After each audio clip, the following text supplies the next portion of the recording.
आज के कार्यक्रम की शुरुआत हम करेंगे कुछ मज़ेदार प्रयोगों से। ध्यान से देखिएगा। सबसे पहले हम लेंगे एक कपड़ा और इस कपड़े पर हमने एक कप और प्लेट रखा है। इस कप के अंदर हमने चाय ली हुई है और हम इस कपड़े को हटाते हैं। हमने क्या देखा?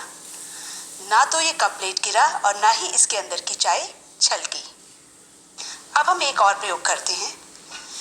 इस गिलास के ऊपर हम ये एक गत्ता रखते हैं। ये पतला सा गत्ता, ये मैंने यहाँ पे पोस्ट कार्ड लिया है। इसके ऊपर हमने रखा एक सिक्का। गत्ता हटाने पर सिक्का हमेशा गिलास में ही क्यों गिरता है? अब हम लेते हैं कुछ 5 रुपए के सिक्के। इसकी हमने एक ढेरी बनाई और ये हमने एक लोहे का फुट्टा लिया। आपने देखा सिर्फ एक ही सिक्का यहाँ गया, बाकी की ढेरी ऐसी ही रही। ऐसा सब होने का एक ही कारण है और वो है जड़त्व। पर जड़त्व है क्या? आइए इसे विस्तार से समझते हैं। यहाँ हमने पानी से भरी हुई एक प्लेट ली है। इस प्लेट को अचानक चलाने पर क्या हुआ और चलती हुई प्लेट को अचानक रोकने पर क्या हुआ? प्लेट के चलना प्रारंभ करने पर पानी पीछे की ओर ही क्यों छलकता है और चलती हुई प्लेट को अचानक रोकने पर पानी आगे की ओर ही क्यों छलकता है? प्रारंभ में प्लेट और पानी दोनों ही स्थिर अवस्था में है। जैसे ही प्लेट चलती है, प्लेट तो गति अवस्था में आ जाती है, परंतु पानी जड़त्व के कारण स्थिर अवस्था में ही रहना चाहता है और पीछे की ओर छलक जाता है। जब हम चलती हुई प्लेट को अचानक रोकते हैं तो प्लेट तो स्थिर अवस्था में आ जाती है, परंतु पानी जड़त्व के कारण गति अवस्था को बनाए रखना चाहता है और वो आगे की ओर छलक जाता है। ऐसा ही अनुभव हमें होता है जब हम बस में खड़े होकर यात्रा करते हैं। बस के अचानक चलने पर क्या हुआ और अब बस में अचानक ब्रेक लगने पर क्या हुआ? आइए इसे समझते हैं एक छोटे से प्रयोग के द्वारा। इसके लिए लेते हैं हम एक ट्रॉली और उस पर ये गुड़िया खड़ी करते हैं। इसे चलाकर देखते हैं क्या हुआ। गुड़िया पीछे की ओर गिरी। ऐसा क्यों हुआ? शुरू में ट्रॉली और गुड़िया दोनों ही विराम अवस्था में है। अचानक ट्रॉली के चलने पर गुड़िया के पैर, जो कि ट्रॉली के संपर्क में है, गति अवस्था में आ जाते हैं, परंतु उसका ऊपर का भाग विराम अवस्था में ही रहना चाहता है। इसलिए जड़त्व के कारण गुड़िया पीछे की ओर गिरती है। और अब देखेंगे चलती हुई ट्रॉली के अचानक रुकने पर क्या होता है।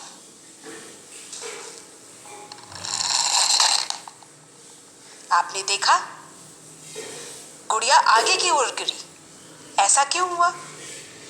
क्योंकि जब ट्रॉली चल रही थी तो गुड़िया और ट्रॉली दोनों ही गति की अवस्था में है, परंतु अचानक रुकने पर ट्रॉली और गुड़िया के पैर वो तो स्थिर अवस्था में आ जाते हैं, परंतु गुड़िया का आगे का भाग गति अवस्था में ही रहना चाहता है और इस वजह से जड़त्व के कारण वो आगे की ओर गिरती है।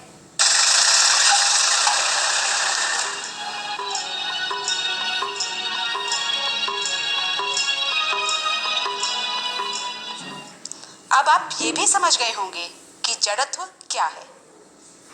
जड़त्व पदार्थ का वह गुण है जिसके कारण वस्तुएं यदि विराम अवस्था में हैं तो वे अपनी विराम अवस्था को बनाए रखना चाहती हैं और यदि समान गति से चल रही हैं तो निरंतर उसी प्रकार चलते रहना चाहती हैं। जड़त्व के इस गुण का हमारे दैनिक जीवन में अनेक स्थानों पर उपयोग होता है।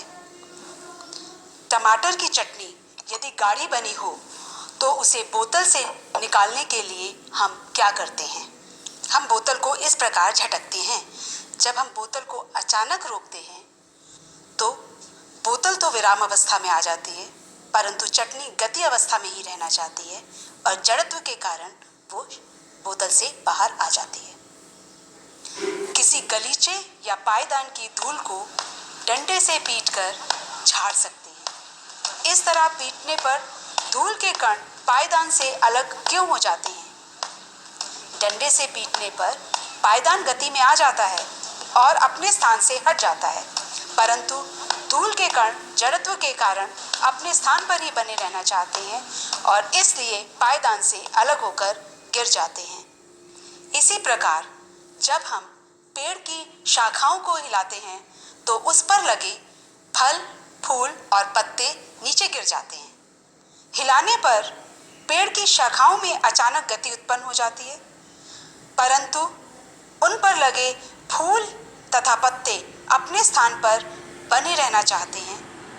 इस प्रक्रिया में वे पेड़ों से अलग होकर नीचे गिर जाते हैं।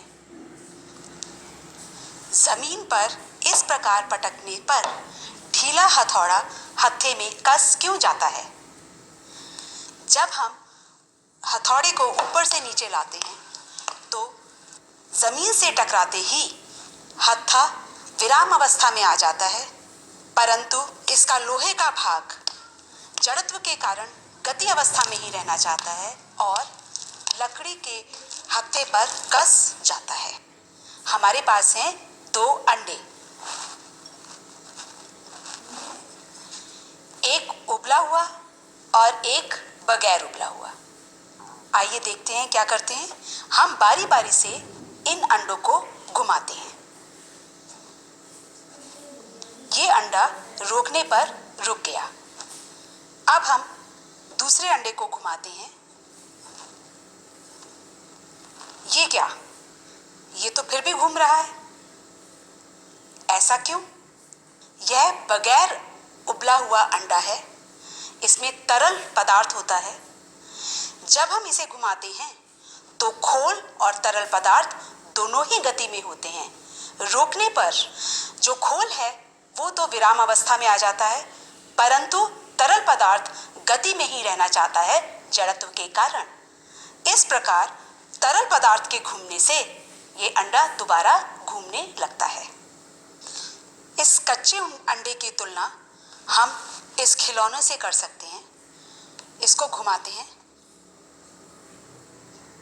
क्या देखा? इसके अंदर का तरल पदार्थ घूम रहा है। फिर से देखिए, रोकने पर क्या हुआ? ये फिर घूमने लगा।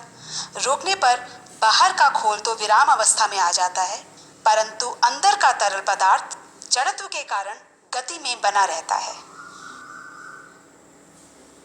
अब जरा सोचिए, उबले अंडे को रोक कर छोड़ने पर वह दोबारा घूमना प्रारंभ क्यों नहीं करता? इस प्रकार हमने सीखा कि प्रत्येक वस्तु अपनी गति अथवा विराम अवस्था में ही रहना चाहती है। वस्तुओं के इस गुण को जड़त्व कहते हैं। परंतु क्या सभी वस्तुओं का जड़त्व समान होता है? इस खिलौना गाड़ी को गति में लाने के लिए हमें थोड़ा सा बल लगाना पड़ता है। इसे तो हम थोड़ा सा बल लगा करके ही आसानी से गति में ला सकते हैं, लेकिन यदि किसी बड़ी कार को खिसकाना पड़े तो कितना बल लगाना पड़ेगा? जानते हैं इसका कारण क्या है? इस कार का जड़त्व खिलौना कार के जड़त्व से काफी अधिक है। ऐसा ही अनुभव हमें तब होता है जब हम फुटबॉल के आकार के किसी बड़े पत्थर को किक लगाकर दूर फेंकना चाहते हैं।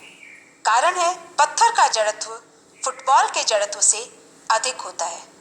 इस प्रकार जितना अधिक किसी वस्तु का द्रव्यमान होगा उतना ही अधिक उसका जड़त्व भी होगा।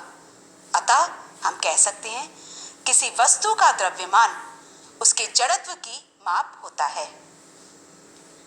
अब यहाँ देखिए, ये समान आयतन के 2 गुटके हैं, एक लकड़ी का और एक लोहे का। क्या इनका जड़त्व बराबर है? सोच कर बताइए।